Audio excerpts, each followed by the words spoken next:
సిద్ధం సభ సందర్భంగా manifesto release అంటూ మొన్న అందరూ ప్రకటించుకొచ్చారు. విజయసాయిరెడ్డి దగ్గర నుంచి ఈవెన్ సాక్షి కూడా రాసుకొచ్చింది మేనిఫెస్టో ప్రకటనని.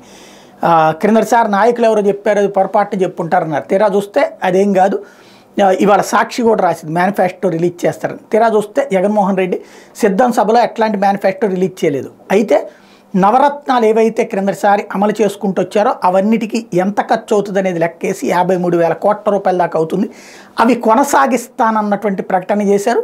రేపు చంద్రబాబు వచ్చినా అవి కొనసాగించక తప్పదన్నటువంటి పాయింట్ రైట్ చేశారు. ఇది ఒక ఆస్పెక్ట్. రెండవది ఇదే అంటే ఇక మళ్ళీ కొత్త హామీలు ఏమీ లేవా, మేనిఫెస్టో ఏమీ లేదా అన్నటువంటి డౌట్ వచ్చింది. ఎందుకంటే మొన్న చంద్రబాబు గారు సూపర్ 6తో పాటుగా బీసీలకి 50 ఏళ్లకే పెన్షను 4,000 రూపాయల పెన్షన్ అన్నారు కదా. మరి అట్లాంటిది ఈయన 4,000 అన్నప్పుడు ఈయన 5,000 ఇస్తానంటారా, ఏమంటారు అన్నటువంటిది ఓ డౌట్ వచ్చింది.